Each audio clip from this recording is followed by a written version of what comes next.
Hi there! It's Florence here, and I haven't recorded one of these in a little while. Basically, the second half of my uni term just left me incredibly busy, and so I had significantly less time to knit and also significantly less time to film. So even though it's been quite a while since the last regular episode, I also don't have that much to show, like probably only the usual amount compared to other episodes rather than having significantly more. With that being said, I do have a couple of finished objects, including one very large finished object which wasn't even a work in progress in the last episode. So that's quite exciting. It'll be a fully new piece to show you and to speak about. I also have a lot of things in progress, like more than I probably should. And I do also have a couple of new yarn acquisitions to show you and future projects to speak about, so it should be a good length of episode, I think. As usual, I'm going to start off by speaking a little bit about what I'm wearing. If you are interested in this jumper, I suggest you watch my last episode where I had just finished this jumper, and so I spoke a lot about the pattern, the experience of knitting it, the yarn, issues I had with the pattern. There were a few. I will go over the key points now though. This is the Moby sweater by Gynt. My version is knitted in the yarn gynt from Sandnes garn, which is a 100% wool yarn. This colour is, I think it's called natura tweed, natural tweed. Something like that. It's a new colour, it's the one tweed one, so it should be fairly obvious. I knitted this jumper in a size extra small, but on top of that the gauge was quite off, so it did actually come out quite a lot smaller than the extra small. I'm not the only person who had gauge issues knitting this pattern. I didn't gauge watch for it, just because, firstly, I've knitted lots of petite knit patterns, and I don't find that my gauge is ever hugely off, so I wasn't expecting to have issues. And secondly, because I was using one of the yarn options that was specified in the pattern. If I'm substituting it for something wildly different, then I would be more careful and probably swatch, but since I was using the specified yarn, I figured it would be roughly correct. I did stop and measure it after I'd finished the top section, and while I knew it was off, I also didn't want to frog it and restart, because I felt like even a slightly more fitted jumper would be cute and wearable and something that I don't have a lot of in my wardrobe already. So I carried on, and this is how it came out, which is definitely a lot less oversized than it's supposed to be, but it's still a fit that I enjoy. Okay, so now I'm going to jump in with the big finished object, and as I said, this wasn't even a work in progress in the previous episode, so this is all new and exciting to show off. Okay, here it is. The reason why I went from having not even thought about knitting this to having it finished so quickly was because this was a test knit. Of course, if it's a test knit, I have to quickly decide I'm going to do it, apply, get the yarn, knit it, all in a very short period of time. I find that signing up for test knits often makes me knit things that I wouldn't normally knit, because the sort of exclusivity of it and the must sign up immediately and then the deadline afterwards make you really rush into projects without really thinking them through, without thinking about whether it's a knitting process that I'm going to enjoy or a finished item that I especially want in my wardrobe.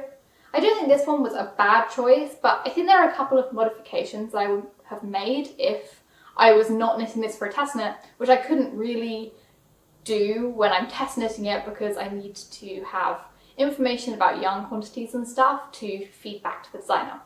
Anyway, this is the Levy or Levi pullover by Sari Nordland.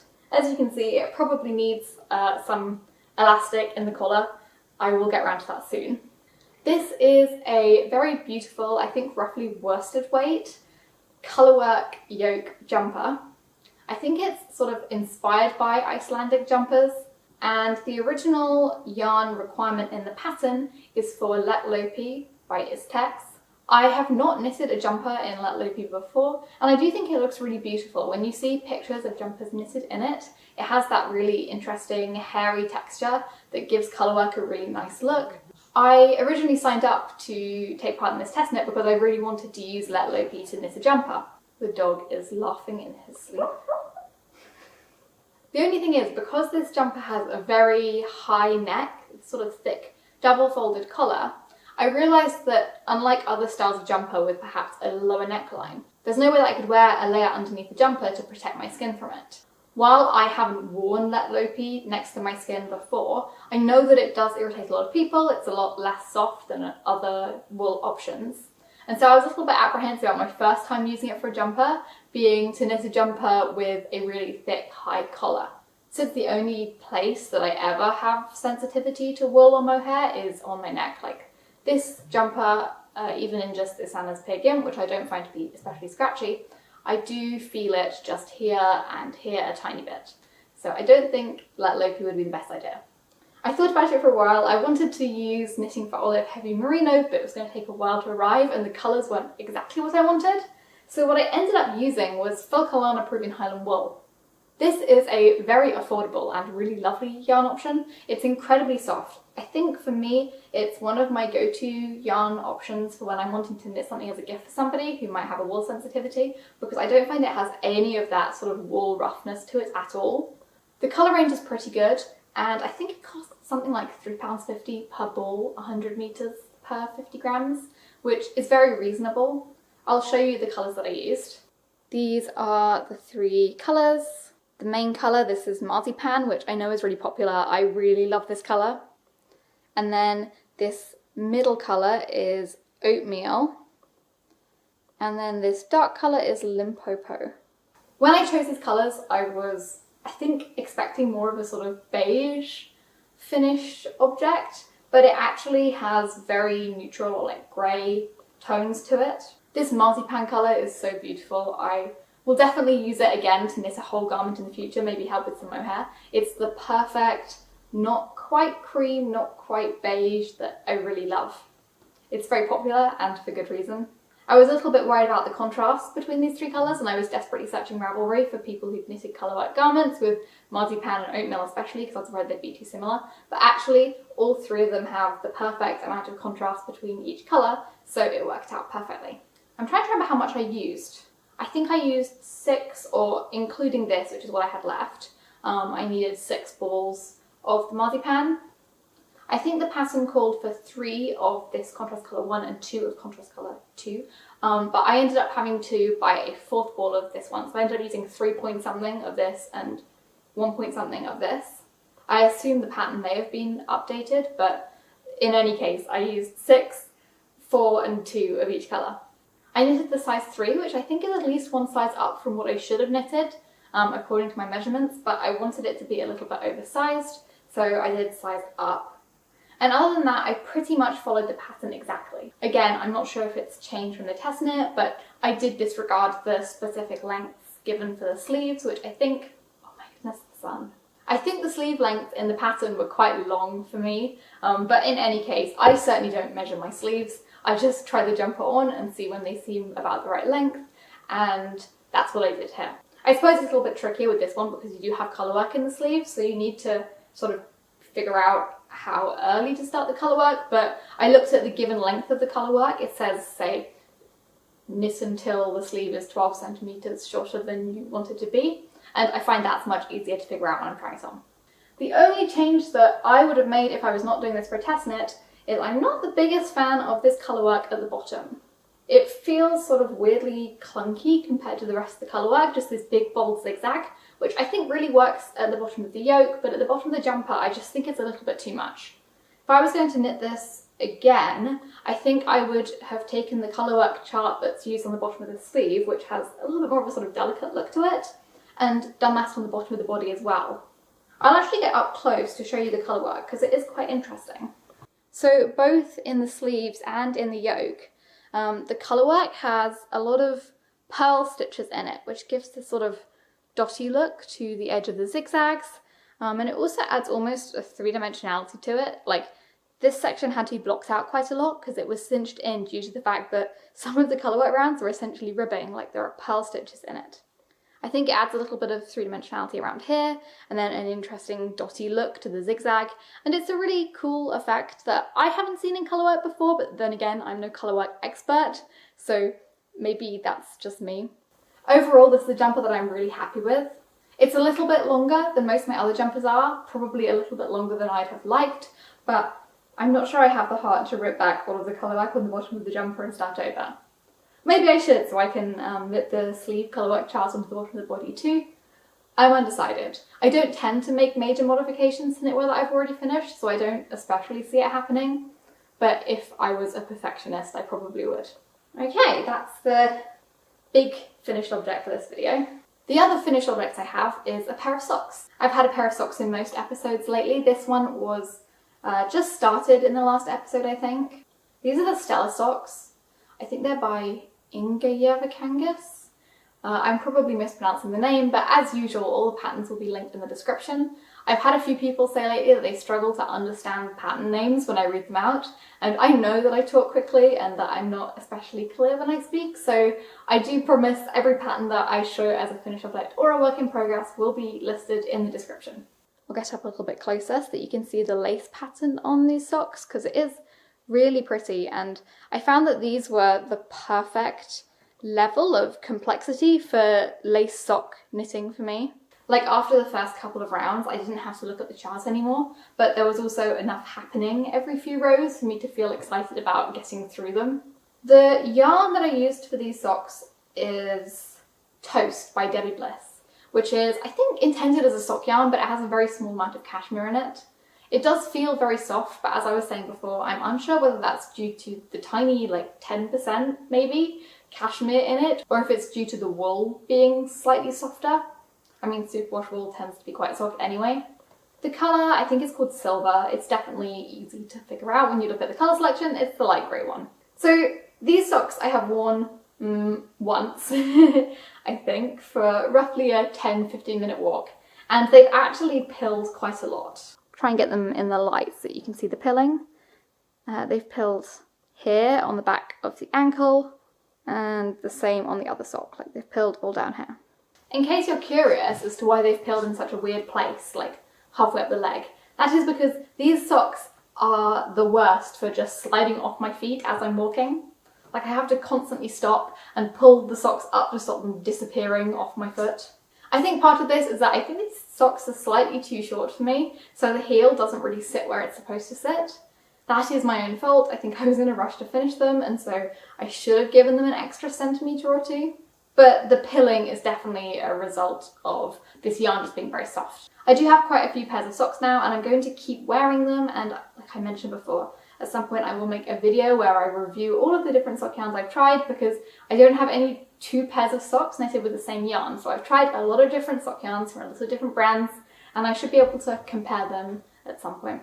Anyway, I'm not bothered by it too much because I think these would make nice sort of house socks. I think I'd very happily wear these around the house. Just maybe they're not the best for going out, for wearing Doc Martens or anything like that, since they are so soft and since the fit isn't quite right. Also, I don't know if I mentioned, but this pattern is free on Ravelry, and I do strongly recommend it. I think it's a great sock pattern. It comes in English and Finnish, maybe? It's definitely worth checking out. While we're on the topic of socks, I thought that I should show my first work in progress since it is a sock. I've been wanting to design some of my own socks because I've knitted quite a few different socks by all different designers, and so I've tried a pretty wide variety of different constructions, different types of heels. I've knitted socks toe up and cuff down. I have my preferences for how I like socks to be constructed, and so I thought it would be nice to design some socks which include all of the construction techniques that I actually really enjoy. So this is my sort of perfect cabled sock for me. If I get a little bit closer so you guys can see, it has ribbing and cables, so the rib sort of alternates between cables and regular ribbing. And then around the top it has this rolled cuff, which I think is really cute as an alternative to ribbing. They still stay up quite well, I think, or I'm hoping they will. They have when I've tried them on, because the whole sock is ribbed, so it doesn't really matter that the top centimetre isn't.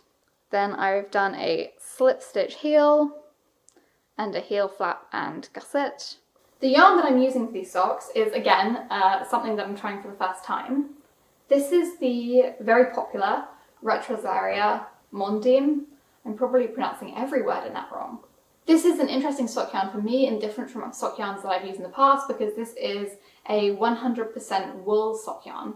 It doesn't contain any nylon and it's also not superwash. I don't like superwash wool very much, but the exception is socks. I very happily knit all of my socks in superwash wool with nylon because it's practical, right? Like, it's easy to wash, I'm not going to accidentally felt it. And also it's going to last a long time. So I always use yarn that is specifically designed for socks. And I believe this yarn is also specifically designed for socks. It's very rough and it seems to be fairly tightly spun. So I'm really interested to see how it holds up compared to some of my superwash and nylon sock yarns. So far, I'm not loving it as much as I thought that I would. While I tend to enjoy non-superwash yarns, This one is especially scratchy, and especially because it's so thin. I mean, like, it's sock weight, but that is thin enough for the scratchiness and roughness of it to actually really dig into my fingers while I'm knitting. I find the knitting process to be a little bit more painful than I'm used to. I guess because normally when I use sort of 4-ply weight yarns, they're normally Merino non-superwash, which is, I guess, softer. I'm knitting this sock on 2.25mm needles. I figured that would give them the best chance of lasting a long time using this slightly smaller needle size. I don't have any 2mm needles, so this is the smallest that I have. And I'm knitting it on my Chiaogu circular needles with the red cord. I know a lot of people love these needles. I spoke a bit about them in the past. I do really like them. I don't necessarily 100% get all of the height, but they are probably my favourite fixed circular needles that I have tried so far for knitting socks in magic loop. I always knit socks magic loop, it just makes the most sense to me. So yes, I think I will write up a pattern for this. I know that it's not the most unique sock in the world, so it would be a pretty affordable pattern if I do charge for it. I did figure out the cables for a couple of different sizes. I'm actually doing more stitches on this sock than I usually do. I have quite large feet, and I'm knitting a 72 stitch sock. I don't generally knit as many as 72 stitches, but on 2.25mm needles I'm always surprised at how many stitches I find that I need. Like 64 is a very comfortable fit for me, even slightly loose I guess on a 2.5mm needle, but I can comfortably go up to 72 stitches on the 2.25mm needle. But yeah, I've like planned it out for a smaller size as well, since I know that this isn't going to work for everybody. And it really has me flying off the needles. Something cool about this is that none of the cables are real cables, they're all mock cables. So you never have to switch any stitches, it's just like a convenient knitting two together kind of method for knitting cables. And these types of faux cables I find are a lot faster to knit because the round is kind of uninterrupted. You never have to mess about with a cable needle, or if you tend to knit cables out of cable needle, you don't have to mess about trying to pull one stitch over another or switch them around or anything. So yeah, I'm confident these will be done by the next episode. I really like how they're turning out. This one will probably be done in a day or two, I guess. And I will probably put out a call for testers, just like 1 or 2 testers to test the other size, I suppose, sometime soon. I don't know if you guys would be interested in a video about making socks, like a tutorial or something. I know some people start off knitting by knitting socks, but I don't necessarily feel like it's the best place to start. It is very fiddly, especially because you are forced to mess about with magic loop or DPNs, and it does seem to use a lot of techniques. So I know there are competent people who can totally do socks for their first project and have them turn out well, but I wouldn't say it's the easiest place to start. Let's talk about the dress. The dress was a work in progress in the last episode, and because it's knitted on 4.5mm needles, which was the same size of needle that I used for the Levy pullover test knit, this has basically been on hold since the last episode. I have recently picked it up though, and I think in the last episode I'd literally just joined it underneath the arms, and now I've done most of the increases for the hips. It's on a pretty short, what is this, like 60cm cable, which I should probably lengthen slightly, so you can't really see how big it is, but there is a lot of fabric down there because it needs to go around my hips. I spoke a little bit about this in the last episode, I think, so I'm not going to go into too much detail, but this is basically being knitted to satisfy this urge I feel to own a merino wool fitted turtleneck hand knitted dress. Obviously fitted things are a little bit tricky to figure out, so I've had to do a lot of thinking about constructions for shoulders, where I'm putting short rows, all these types of things. And it's knitted on 4.5mm needles because I didn't want to spend a million years knitting it. I would really like to have this done for Christmas because I think I would quite like to wear it on Christmas if it turns out well, so I do plan on working on it quite a bit more over the next few weeks. This is the yarn that I've used. This is gilliatt by rerum natura. It's a worsted weight 100% I think merino wool yarn, about 18 stitch gauge. This colour is poivre, like pepper. It's cute. It's a nice neutral brown. I still haven't quite decided what I'm going to do for the hem yet. I was mentioning before how I don't want it to be like a fully bodycon dress. The way I like my dresses generally is I like them to be fitted in the waist, like the body section, but I don't want them to necessarily be completely tight over my butt and over my legs. So I do want the skirt to flare out a little bit. And I wasn't quite sure how best to achieve this because I felt like if I added ribbing on the bottom of the dress, it might have a tendency to cinch in, even if it's slightly loose, which isn't really a look I want on the bottom of a skirt. And so a lot of people had sensible suggestions, which I appreciated, for sort of folded or double knitted hems. I think I might look into that. I was a little bit wary, a little bit hesitant about it because this is quite chunky, you know, being a worsted weight 4.5mm needle kind of thing. And I felt like having double thickness might be a bit much, like it might just be bulky. But to be honest, I think the added weight might actually help make the skirt sit nicely. So I think it might be the way to go. In any case, I'll be up to that point soon and then I can try it out and see what works. And then the sleeves will just be a matter of, you know, knitting sleeves. I have messed up fitted sleeves several times in the past, but I had to do a bit of figuring out for them for writing the pattern for my wrap cardigan. So it's all sort of fresh in my mind and I think I should be able to figure it out fairly easily for this dress. In any case, I hope that by the next episode I have the skirt done so I can try it on and show it to you, even if it is still short-sleeved. I did try it on last a little bit after the waist and it seemed to fit quite well, so I'm optimistic that it will turn out well, but obviously there are still some unknowns. I have one more work in progress, but I purchased new yarn to work on it, so I'm going to show you the yarn I got first. So in the last episode, I think I discussed a pair of gloves that I'd knitted. They were a pair of cashmere fingerless gloves. The pattern was Penny Gloves by Petite Knit. I made them using Cardiff Cashmere Classic and I was super happy with them, so I decided to get some yarn to knit another pair. I'm going to make a pair of fingerless gloves for my mom for Christmas. I'm self-drafting my own pattern because I wanted to do something a little bit fancier with a little bit more sort of visual interest to it rather than just making the very plain penny gloves again. But I did treat myself to this lovely, very special box of yarn. This is from Ithaca. It's not sponsored, I paid for this myself. None of the yarn I've showed in any of these videos has been sponsored or sent to me for free or anything. You may notice that this is not Cardiff Cashmere Classic. I actually bought 2 balls of the Cardiff Cashmere Classic. This is one, the other one is attached to the work in progress for the gloves. And then because I was ordering from Ithaca, I decided to treat myself to, how many is this? 7. These are Brushlight by Cardiff Cashmere.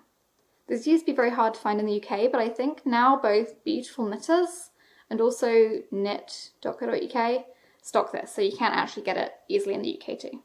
I have a vision of what I want to do with this stuff. I have been wanting to knit a long sleeve top. So it needs to be sort of very lightweight because I specifically don't want it to be a jumper, I want it to be a long sleeve top. And I want it to have a sort of wide, drapey, open neckline and then fitted body and sleeves. Apparently I just like knitting things with negative ease. It's less knitting, I guess, so that's cool. So I'm hoping this will be enough. I am not someone who's generally hugely worried about dye lots, so if I do end up having to buy some more and it's a slight mismatch, that is okay.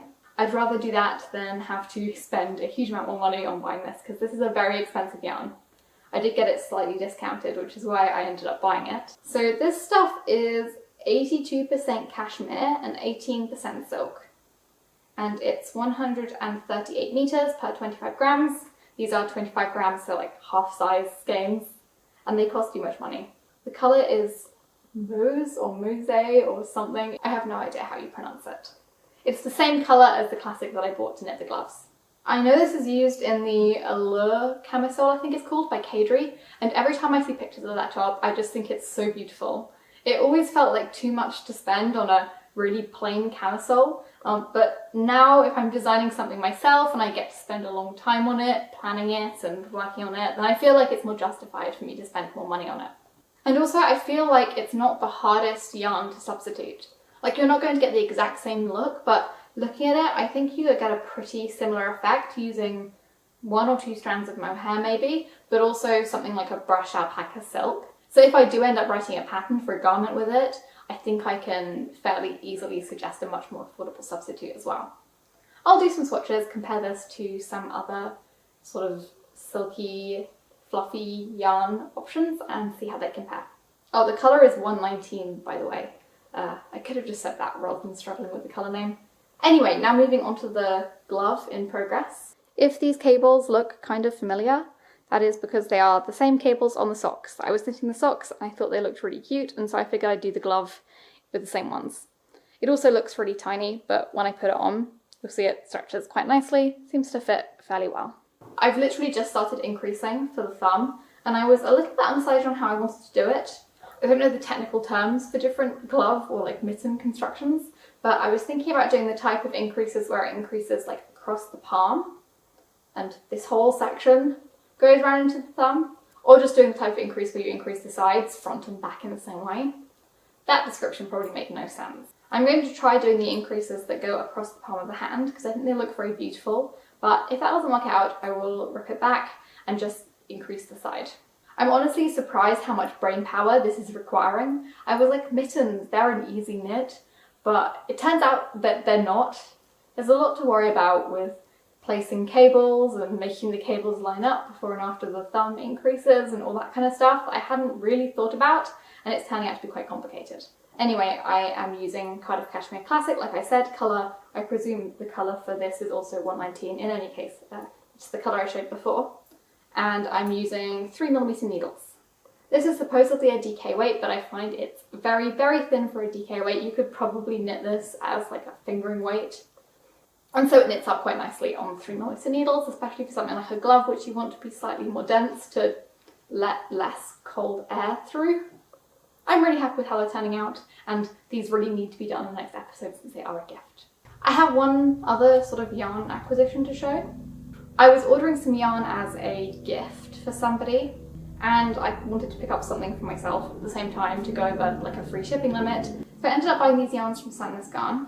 This one is Sunday, which is a fingering weight, 100% non-superwash merino wool. I have used this before. I bought a bunch of it in a pink colour, and I made like one hair accessory before deciding that I hated pink, and I ended up trading it with Roz for a load of beige Peruvian highland wool. Which honestly I should probably have shown in this video because it is an acquisition. Even if I didn't buy it, trading yarn still counts. Anyway, I bought just one skein of this, and then one skein of the Sandnes Garn tynn silk mohair. This is a sort of standard lace weight silk mohair. I haven't ever tried it before. Both of these are in colour 1015, which I think is kitt, but they're actually very different. You probably can't tell on camera. They're both a very pretty cream. Like, I love this combination. But the Sunday is more of a sort of yellowy grey undertone cream, whereas the tynn silk mohair is definitely more of a peachy cream. Anyway, when you hold them together and knit with them, I don't think you'll notice any difference at all. They are still close in colour to somebody who's not paying far too much attention to it. My plan for these was basically, I'm going back to uni a week early, I think, next term, because there's a rowing week. Basically, you end up rowing for a few hours every day, and there are sort of rowing social events and stuff as well before term starts, so you get some proper training in, especially good for freshers who've just learned to row. And this thing is obviously at the start of January, and so it tends to be very, very cold on the river. There's a bit less sitting about than usual, but I still wanted to have something warm to wear. I'm not really a hat person. I've never knitted a hat for myself. I don't wear hats. But what I thought might be nice would be to make one of those sort of headbands, the ones that cover your ears but leave the back of your head open for a ponytail or something. And so I figured I would knit one of those, just using one skein of each of these yarns. Not too expensive since I do use so little, and it's a chance to try out this mohair I haven't used before, and this Sunday that I haven't used much of.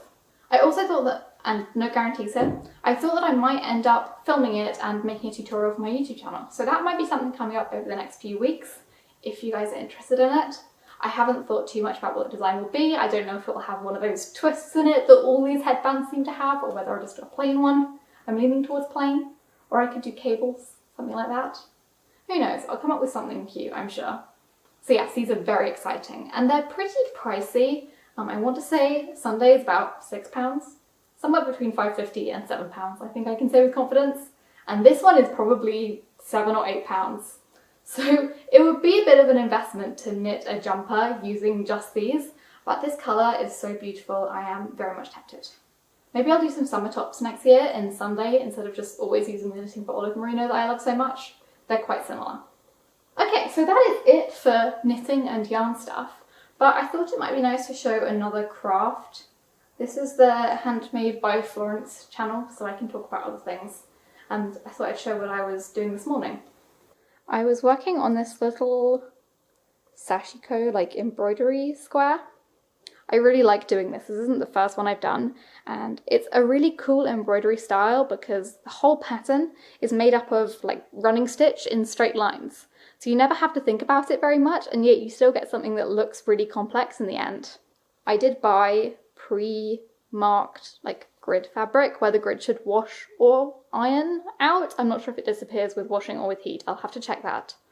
In the past, I've always drawn the grid by hand, but it's very time consuming, and so I figured it's not too bad to just buy some pre-printed fabric for once. I've embroidered some fabric like this before and then hand sewed a little zip up pouch from it. And I think I'm also going to make this one into a little pouch, since I seem to have this like never ending need in my life to have more small pouches to put items in my handbag or whatever. But I think this time I'm going to do one without a zip. It'll be like a tie fastening.